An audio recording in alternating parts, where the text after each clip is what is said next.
इस्लाम एक ऐसा कामिल, अकमल, मुकम्मल ज़ाब्ता हयात है जो अपने मानने वालों को ज़िंदगी के हर शोबे में रहनुमाई करता हुआ नज़र आता है।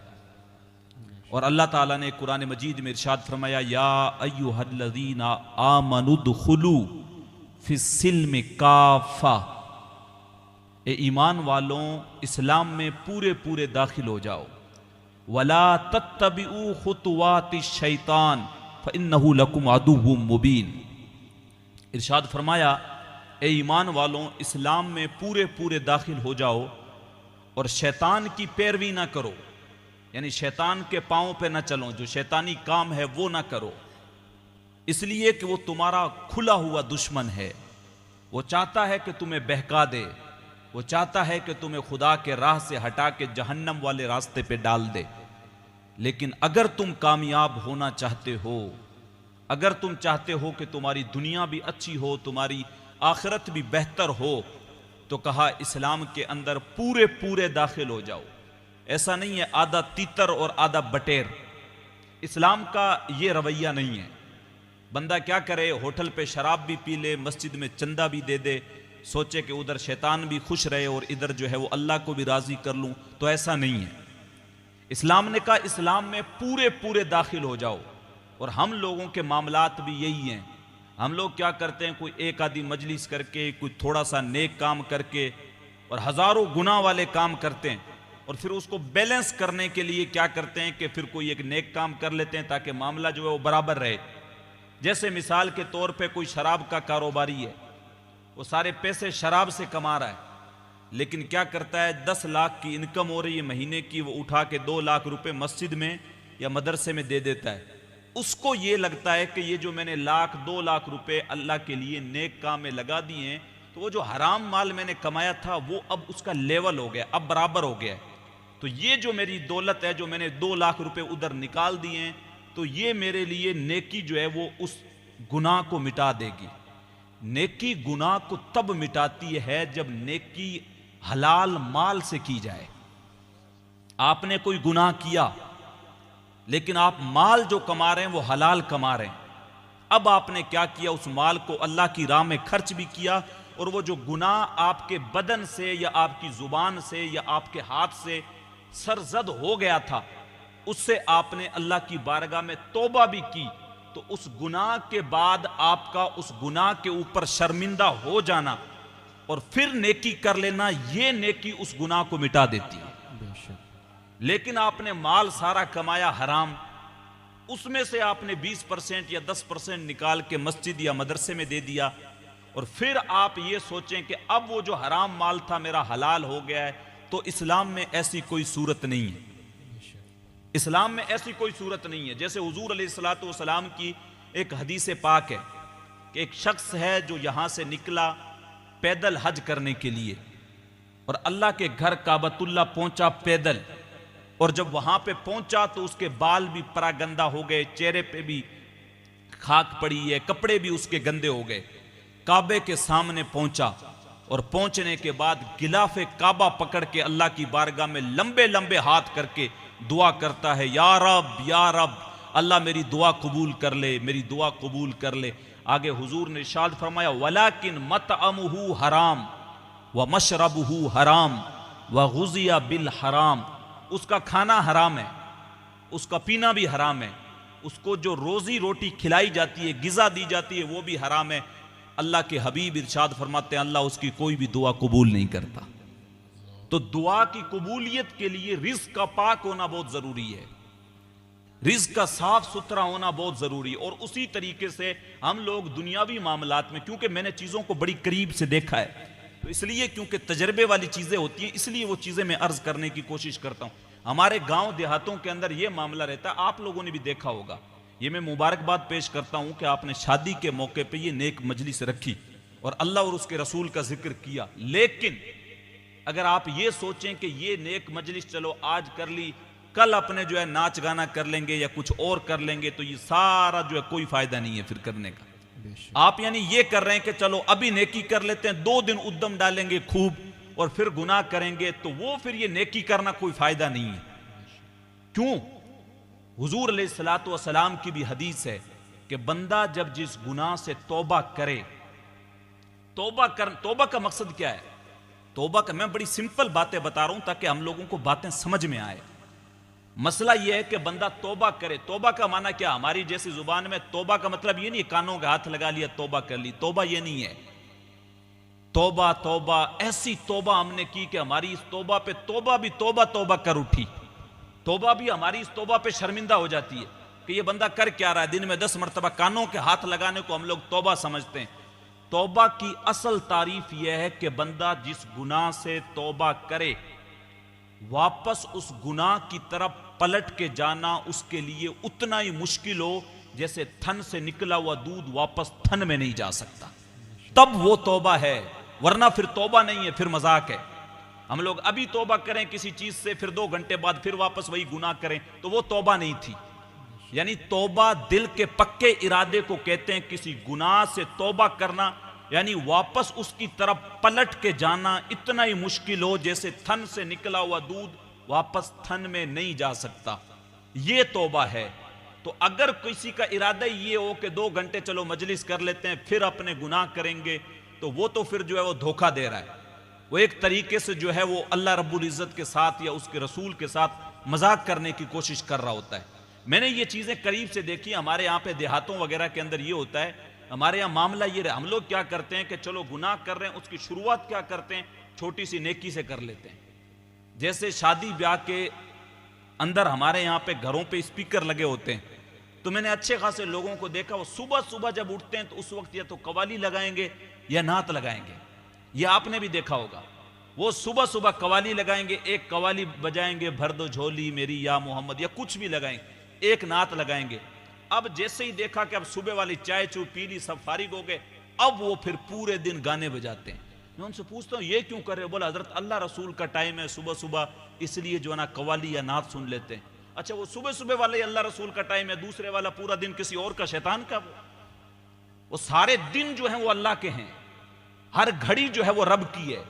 जिस वक्त भी चाहे जाए रब को याद किया जाए, जिस वक्त चाहे बंदा रब को याद करे और उसकी बारगाह में जो है वो नेकियां करे, तो अल्लाह तो कबूल कर लेता है।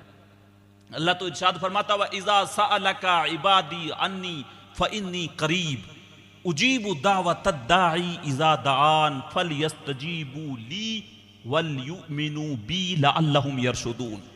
अल्लाह इरशाद फरमाता है महबूब मेरे बंदे, व इज़ा सअलका इबादी अन्नी, महबूब मेरा बंदा है लेकिन चौखट पे तेरी आ गया है और तुझसे आके मेरा पता पूछ रहा है कि मेरा रब कहां है।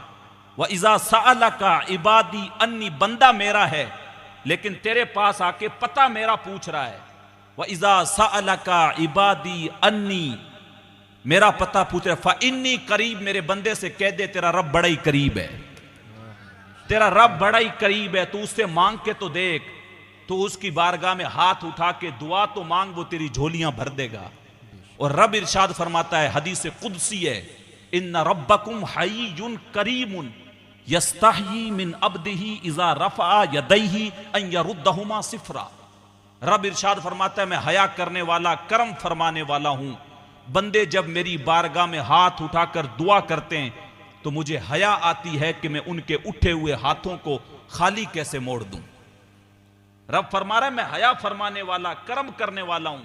बंदे जब मेरी बारगाह में हाथ उठा के दुआ करते हैं तो मुझे हया आती है कि मैं उनके उठे हुए हाथों को खाली कैसे मोड़ दूं। जब उन्होंने मांगा ही मुझसे है, जब उम्मीद ही मुझसे रखी है, अगर मैंने ही इनकी झोलियां नहीं भरी तो फिर कौन भरेगा। मस्जिद नबवी एक शख्स कोने में बैठ के दुआ मांग रहा है और उसके दुआ मांगने का ढब क्या है, तरीका क्या है उसका, किस तरीके से दुआ मांग रहा है। वो अल्लाह की बारगाह में दुआ करता है, अल्लाहुम्मा इन्नी अस्अलुका लिअन्नका अल्लाह, मेरे रब मैं तुझसे इसलिए मांग रहा हूं क्योंकि तू मेरा रब है, तुझसे नहीं मांगूंगा तो किससे मांगूंगा। हुजूर ने जब उस शख्स को दुआ करते हुए देखा तो एक शख्स को भेजा का वो जो कोने में बैठ के दुआ मांग रहा है उससे जाके कहो अल्लाह ने तुम्हारी दुआ को कबूल कर लिया है। तो हमारी जरूरियात का कफील हमारा रब है, वही हमें रिज्क देता है, वही जिंदगी देता है, वही मौत देता है। ये जो सांसें चल रही हैं वो उसी के जो है वो कर्म से चल रही हैं। तो लोगों का मामला ये रहता है, मजलिस के अंदर अभी आ गए, कारी साहब की बिला आ गए, सैयद साहब आ गए, कोई आ गया, हमारा मामूल ये बन गया, खुद दुआ नहीं करते, खुद नमाजें नहीं पढ़ते, जुम्मा भी बहुत मुश्किल से पढ़ते हैं। तो कुछ लोगों को परेशानी होती है तो वो पर्ची लिख के देते हैं, हजरत दुआ कर देना, ये फुला परेशानी है, ये फुला परेशानी है। क्यों? कभी रात की तन्हाई में उठें, वुजू करें, मुसल्ला बिछाएं, 2 रकात नफल नमाज पढ़ें, उसके बाद हुजूर पे एक तस्बीह दुरूद पढ़ें और फिर उस रब की बारगाह में दुआ करें, यकीनन वो तुम्हारी झोलियों को भर देगा। बेशक बेशक। लेकिन हमारा क्या है, मुसीबत में भी याद खुदा हमको नहीं आती, मुसीबत में भी याद खुदा हमको नहीं आती, दुआ मुंह से ना निकली, जेबों से अर्जियां निकली। हम लोग जेबों से अर्जियां पकड़ा रहे होते हैं, दरखास्तें पकड़ा रहे होते हैं, हजरत हमारे लिए दुआ कर दो, ये परेशानी है। और रब की बारगाह में अगर कोई सच्चे दिल से एक आंसू भी बहा लेता है और उस रब की बारगाह में हाथ उठाकर दुआ करता है, तो मालिक इतना मेहरबान है कि उसकी सारी खताओं को माफ कर देता है। सुभान अल्लाह, सुभान। तो रब से दुआ किया करें, रब की बारगाह में सजदा किया करें और उससे तलब किया करें, यकीनन वो अपने बंदों की दुआओं को रद्द नहीं करता है। और फिर अगर हुजूर का वसीला पेश कर दिया जाए, आप तो कितने खुश नसीब हैं, आपके यहाँ पे हुजूर का जुब्बा मुबारक है। आज मुझे भी ज़ियारत करने का शर्फ हासिल हुआ। 3-4 साल पहले जो है वो मेरे पीरू मुर्शिद हैं, वो तोसा शरीफ से हैं, ख्वाजा गुलाम अल्लाह बख्श, तो उनके साथ भी मैं आया था, तब भी मुझे ज़ियारत का शर्फ हासिल हुआ था। आज भी जो है वो हजरत के ज़रिए मुझे शर्फ जो है वो हासिल हुआ ज़ियारत का। तो आप लोग तो कितने खुश नसीब हैं, हुजूर के जिस्म मुबारक से लगा हुआ कपड़ा आपके यहाँ पे है, वो जुब्बा पाक, वो जो हुजूर के लिबास की, हुजूर के चेहरा मुबारक की, उसी जुब्बा मुबारक के सदक़े से जो है वो अल्लाह की बारगाह में दुआ किया करें, अल्लाह दुआओं को रद्द नहीं करता। खुद इरशाद फरमाता है, कुल इन कुंतुम तुहिब्बूनल्लाह फत्तबिऊनी युहब्बिबकुमुल्लाह व यगफिर लकुम ज़ुनूबकुम वल्लाहु गफूरुर रहीम। मुजरिम हो, मुंह अश्कों से धोते चले आओ, आओ दरे तव्वाब पे रोते चले आओ। कुरान में मज़कूर है बख्शिश का तरीका, मगर सरकार की दहलीज से होते चले आओ। सरकार की दहलीज से आएं और अल्लाह की बारगाह में दुआ करें। ज़्यादा वक्त नहीं है कि किसी भी मौजू के ऊपर लंबी गुफ्तगू की जाए। 2-4 बातें मैंने आप हजरात के सामने रखनी है। निकाह की मजलिस है और ख़ास तौर से आजकल जिस तरीके से सोशल मीडिया का दौर है, तो उस तरीके से नए नए फितने उठते हैं और हम लोगों को तालीम के मामले में ज़रा भी जो है वो जानकारी नहीं है। तो फिर हम लोगों के सवालात जब सुनते हैं, हमारा नौजवान तबका ख़ास तौर से जब मोबाइल उनके हाथ में है, तो वो लोग बहक जाते हैं बहुत जल्दी। वो सोचते हैं हज़रत ये ऐसे कह रहा है, हमारे पास तो इसका जवाब ही नहीं है।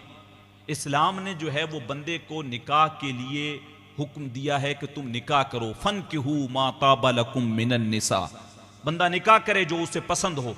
फिर आगे जो है वो आयत के अंदर आया, मसना व सुलासा व रुबा फ़इन खिफ्तुम अल्ला तादिलू फ़वाहिदतन। इरशाद फरमाया बंदा निकाह कर सकता है एक वक्त में 2, 3 या 4।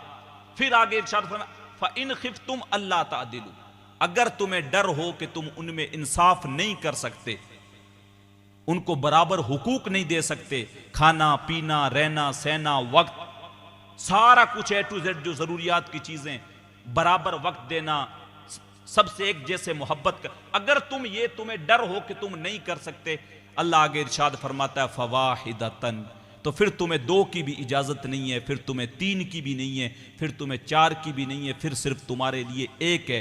फवाहिदतन, तो सिर्फ 1 ही निकाह करो। अब उसके भी हुकूक पूरे करो।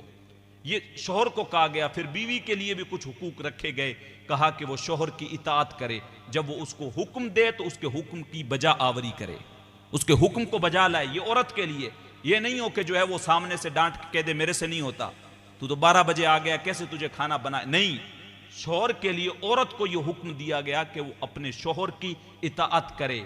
जब एक सहाबी ने हुजूर की खिदमत में हाजिर हुए और हाजिर होने के बाद अर्ज करने लगे, हुजूर मैं बड़ी बड़ी बादशाहों के दरबार में गया, मैंने उसके दरबारियों को देखा कि वो बादशाहों को सजदे कर रहे हैं, तो वो तो कुछ भी नहीं है। हमने तो आपके जो है वो हाथ के इशारे से चांद के टुकड़े होते देखे, सूरज को पलटते देखा है, खजूरों को जो है वो बगैर गुठलियों के उगते हुए देखा है।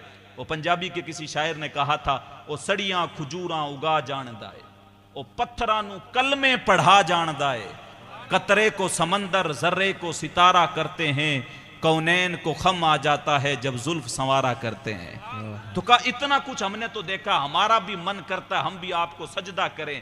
हुजूर ने इरशाद फरमाया ला नहीं, रब के अलावा किसी को सजदा नहीं है।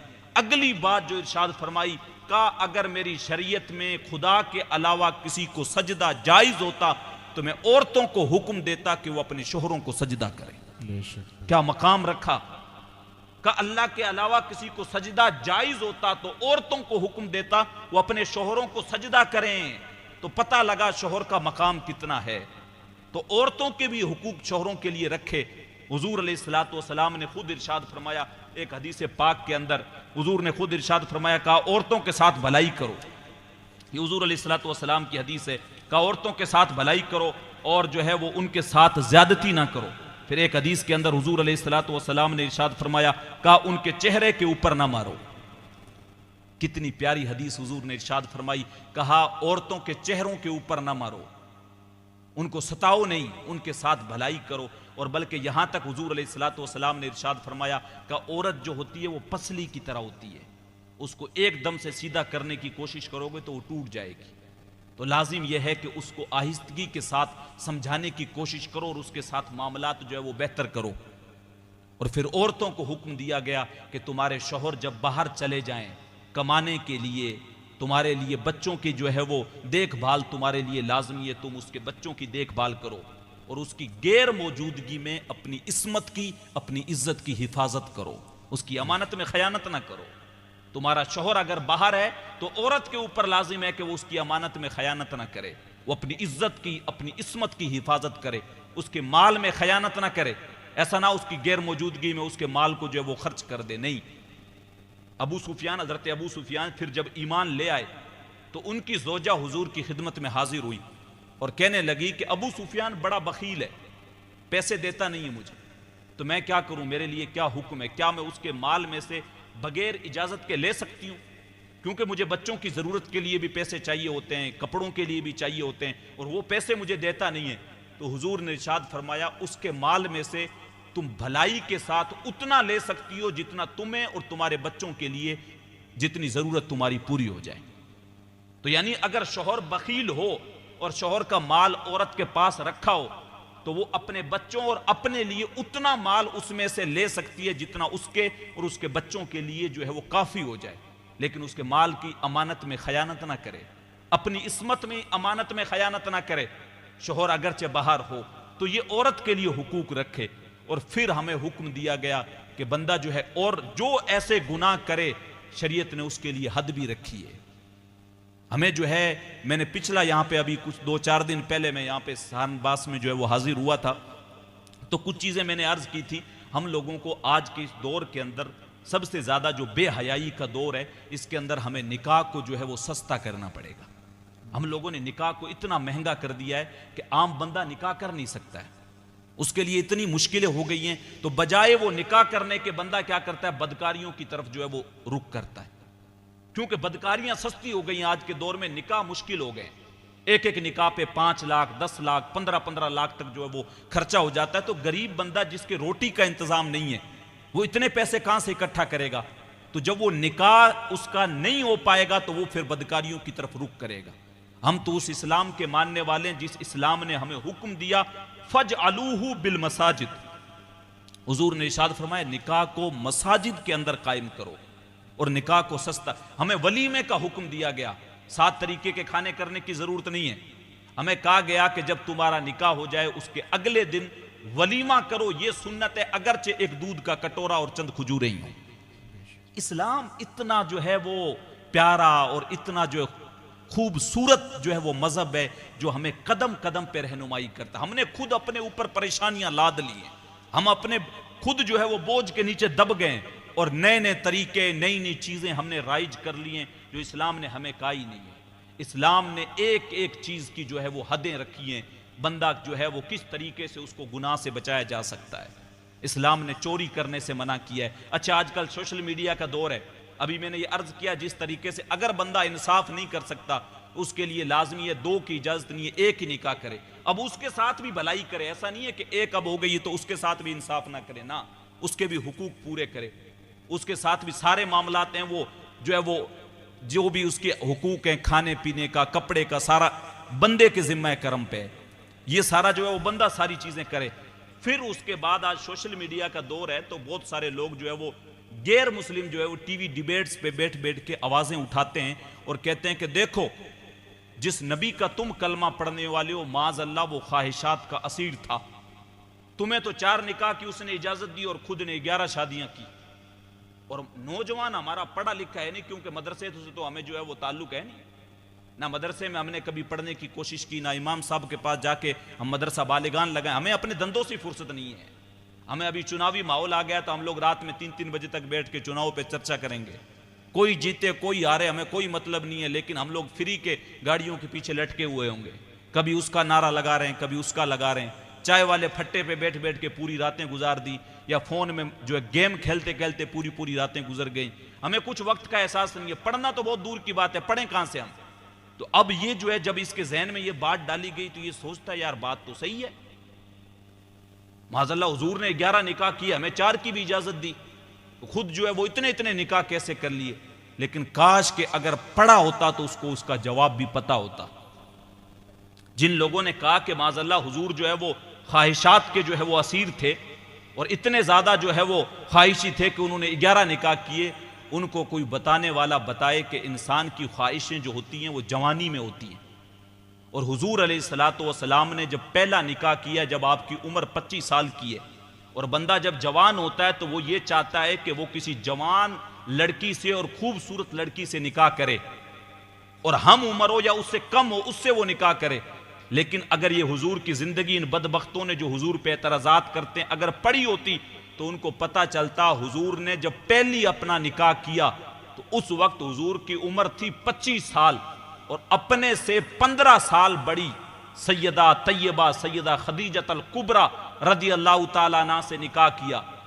और वो भी जो है उनके 2 निकाह ऑलरेडी पहले हो चुके थे। यानी उम्मत को क्या पैगाम दिया कि तुम्हारा नबी भरपूर जवानी के आलम में एक ऐसी औरत से निकाह कर रहा है जिसके 2 निकाह पहले हो चुके हैं और जो उम्र में भी 15 साल हुजूर से बड़ी हैं। तो अगर जो है हुजूर अलैहिस्सलातु वस्सलाम ख्वाहिशात के असीर होते तो अपनी हम उम्र लड़की तलाश करते। और वो अरब जिन्होंने हुजूर के कदमों पे सारी दौलत रखने के लिए जो आमादा हो गए थे कि आप इस इस्लाम का प्रचार ना करें, आप इसको छोड़ दें, हम आपको बादशाह दे देंगे, अरब की जो खूबसूरत तरीन लड़की है उससे आप निकाह करें, हम आपसे उसका निकाह भी कर देंगे। लड़कियां खुद हुजूर से जो निकाह करना चाहती हैं, क्योंकि अल्लाह ने जो वद्दुहा वाला चेहरा दे रखा था, जो भी देखता था हुजूर का गुलाम हो जाता था। लेकिन उम्मत को पैगाम क्या दिया, सैयदा खदीजा से निकाह किया, कहा मैं ख्वाहिशात का असीर नहीं हूं बल्कि उम्मत के लिए एक रहनुमा की हैसियत से आया हूं। खुद इरशाद फरमाया बुइस्तु लिउतम्मिमा मकारिमल अखलाक, का मैं तो आया ही दुनिया में इसलिए हूं, मुझे भेजा ही रब ने इसलिए है ताकि अखलाक की जो कदरें गिर गई थी उनको मैं बुलंद कर दूं। अखलाक की गिरावट का शिकार जो मुआशरा हो चुका था उसको जो है वो यहां से उठा के बुलंदी पे रख दूं। और क्या हुजूर अलैहिस्सलातु वस्सलाम के अखलाक, ये पहला निकाह हुआ हुजूर का सैयदा खदीजा से, उनकी उम्र 40 साल है, हुजूर से 15 साल बड़ी है। मुझे आज बताओ ये इतने नौजवान बैठे हैं, कोई ऐसा है नौजवान जो अपने से 15 साल बड़ी लड़की से निकाह करेगा, और वो भी जिसके 2 निकाह ऑलरेडी पहले हो चुके हों। कोई भी आप किसी भी मजहब का बंदा उठा के ले आओ, कोई करने के लिए तैयार नहीं होगा। तो ये किसी को हक ही नहीं बनता कि हुजूर की जात पे एतराज करे कि माज़अल्लाह हुजूर जो है वो खुद जो है वो ख्वाहिशात के असीर थे कि उन्होंने 11 निकाह किए। ये पहला निकाह हुआ। अच्छा, जैसे मैंने पहली चीज अर्ज की कि अगर बंदा ख्वाहिशात का असीर हो तो वो जवानी में निकाह करता है। ये हुजूर ने पहला निकाह किया। अब हुजूर की उम्र हो गई 53 साल। जब हुजूर ने मक्का से हिजरत करके मदीना तशरीफ लाए तब तक जो है वो हुजूर ने दूसरा निकाह नहीं किया है। हुजूर के जो बाकी के जितने भी निकाह हैं वो सारे 50 साल की उम्र के बाद हुजूर ने किए। यानी बंदा जब बुजुर्गी वाली उम्र में दाखिल हो चुका होता है, 40-45 के बाद बंदा बुढ़ापे की तरफ बढ़ने लग जाता है, और हुजूर ने बाकी के जो निकाह 50 की उम्र के बाद किए। और हैरत की आपकी इंतहा नहीं रहेगी, अगर आपने पढ़ा होता तो बाकी के हुजूर ने जो जितने भी निकाह किए उसमें सिर्फ सैयदा तैयबा ताहिरा सैयदा आयशा सिद्दीका रदी अल्लाह ताला अन्हा सिर्फ एक ऐसी हैं जो कुंवारी हैं जिनसे हुजूर ने निकाह किया है। उसके अलावा बाकी जितनी भी हैं, कोई बेवा है या कोई जो है वो तलाक याफ्ता है या फिर जो है किसी का शौहर इंतकाल कर गया है। यानी बाकी के जो निकाह किए और उनकी उम्र भी अक्सर की उम्र 40-50 से ऊपर थी। और सैयदा आयशा से जो निकाह करने का जो सबब था वो मुहद्दिसीन ने लिखा है कि वो छोटी उम्र की थी। और ये भी एक जो चीजें बयान की जाती हैं कि अभी टीवी डिबेट पे बहुत मसला चला था कि सैयदा आयशा की उम्र जो है वो 9 साल की थी। ऐसा कोई मसला नहीं था। हम लोग पढ़ते नहीं है, हमारे साथ मसला ये है, हम लोग पढ़ते नहीं है। मुहद्दिसीन ने इसके ताल्लुक से लिखा है कि जब सैयदा आयशा की रुखसती हुई तो उस वक्त उनकी उम्र जो है वो 15 और 18 के बीच में थी। और बल्कि मुहद्दिसीन ने यहां तक ये तहकीकी मसाइल पेश किए हैं कि जिन लोगों ने कहा है ना कि आपका निकाह हुआ था उस वक्त आपकी उम्र 6 साल थी, बल्कि 6 साल नहीं थी, बल्कि जो रावी बयान कर रहा उस वक्त वो 6 के साथ वो 1 बयान करना भूल गया था। जब उसका सैयदा आयशा का जब निकाह हुआ तब उनकी उम्र 16 साल थी। और जब कहा कि रुखसती के वक्त आपकी उम्र 9 साल थी, वो 9 नहीं थी बल्कि 9 के साथ जो 1 था। क्यों कि आप अहदीस उठा के देखेंगे तो बहुत सारी चीजें ऐसी थी जो रावियों से मिस हो गई। तो वहां पे 9 नहीं था, वहां पे 19 था। और ये इन्होंने मुहद्दिसीन ने मसला बयान किया। आपकी जो बड़ी बहन थी हजरत अस्मा बिनते अबी बकर, इनके और सैयदा खदीजा के बीच में 10 साल का गैप था। उस उम्र के लिहाज से ये उम्र काउंट की है कि जब आपकी रुखसती हुई उस वक्त आपकी उम्र 18 से 19 साल थी। और ये उनसे जो है वो कुंवारी थी। और निकाह करने का मकसद ये था ताकि दीन के, क्योंकि औरतों के मसाइल जो होते हैं, औरतें, मर्द आप हैं, आप उलमा से मसला पूछ सकते हैं, लेकिन औरतों के कुछ खुसूसी मसाइल ऐसे रहते हैं कि जो औरतें हुजूर की खिदमत में आके नहीं पूछ सकती। उनके जो हैज के मसाइल हैं, निफास के मसाइल हैं, नापाकी के दूसरे जो मसाइल हैं, वो औरतें आके हुजूर से नहीं पूछ सकती। तो इसलिए हुजूर ने जो है वो सारे मसाइल सैयदा आयशा को बताते थे। और औरतें जब आती थी वो सैयदा आयशा से पूछती थी और सैयदा आयशा उन औरतों को दीन के सारे मसाइल बताती। और हुजूर के बाद कितने सालों तक वो हयात रही हैं, सैयदना अलीउल मुर्तजा के जमाने तक, और उसके बाद तक। तो उम्मत को कितना बड़ा वो जो है वो इल्म का जखीरा दे के गई हैं। और औरतें, बल्कि सहाबा, हुजूर के खुद सहाबा जाते थे और अपने जो है वो जिस तरीके से तशहुद में बैठते हैं ऐसे सैयदा आयशा की खिदमत में पर्दे के पीछे बैठ जाते थे।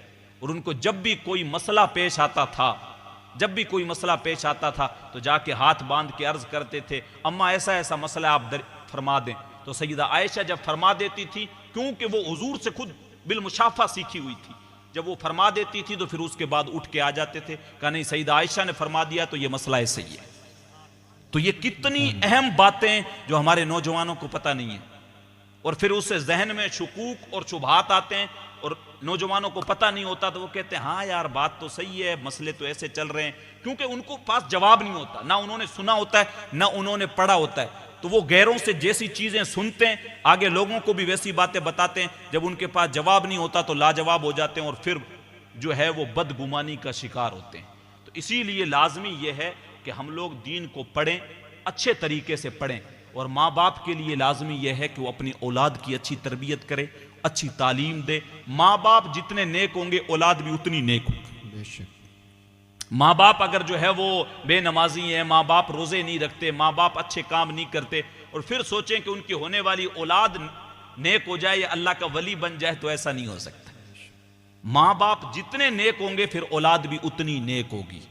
अगर हम चाहते हैं कि हमारा बेटा नमाज पढ़े तो पहले हमें खुद नमाज पढ़नी पड़ेगी।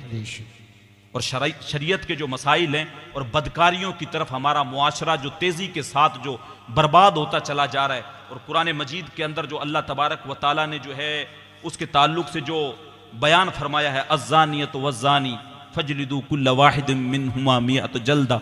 अल्लाह ताला ने जो कुरान मजीद के अंदर इरशाद फरमाया कि जिना करने वाली और जिना करने वालियां, करने वाले और वालियां जब जिना करे फजलिदू तो उनको 100 कोड़े मारो। इस्लामी हुकूमत नहीं है अभी, और अभी जो है वो हरबी हुकूमत है, इस वजह से ये चीजें जो है वो लागू नहीं हो पाती हैं। लेकिन आगे अगर आप उस आयत के अंदर देखेंगे तो अल्लाह के प्यारे हबीब अलैहिस्सलातु वस्सलाम ने इरशाद फरमाया, अहदीस पाक के अंदर वो चीजें हमें मिलती हैं। वो चीजें जब हमें मिलती हैं तो बंदे को जो है वो ये नहीं हो के चलो आज कोई बात नहीं, मैंने कोई बदकारी कर ली और उसके बाद जो है मैं बच गया तो अब मेरे से कुछ नहीं है। नहीं, अल्लाह तबारक व ताला के हबीब अलैहिस्सलातु वस्सलाम ने इरशाद फरमाया कि अगर आज बंदा अगर गुनाह करके बच भी जाता है तो अल्लाह कुरान में एक जगह पे दूसरी जगह इरशाद फरमाता है, यौम तुबलस सराइरु फमा लहू मिन कुव्वतिन वला नासिर। अगर आज तुम गुनाह करके बच जाते हो और ये सोचते हो कि किसी ने हमें देखा नहीं है, तो कल तो एक वक्त ऐसा आने वाला है कि जब तुम रब के सामने पेश होगे। ये अल्लाह ताला ने कुरान मजीद के अंदर इरशाद फरमाया, अज़्ज़ानियतु वज़्ज़ानी फजलिदू कुल्ल वाहिदिम मिनहुमा मिअत जल्दा। जब जिना करने वालियां और जिना करने वाले जिना करें, फजलिदू कुल्ल वाहिदिम मिनहुमा मिअत जल्दा, तो उनमें से हर एक को 100 कोड़े मारो। अच्छा आगे क्या इरशाद, वला तअखुज़कुम बिहिमा राफ़तुन फी दीनिल्लाहि इन कुंतुम तुमिनून बिल्लाहि वल यौमिल आखिर। अल्लाह ने इरशाद फरमाया कि उनके ऊपर रहम ना खाओ, कोड़े मारते हुए रहम ना खाओ उनके ऊपर कि नहीं यार ये तो जो है ना कोई बात नहीं, बेचारे गलती हो गई है, चलो कोई बात नहीं छोड़ दे।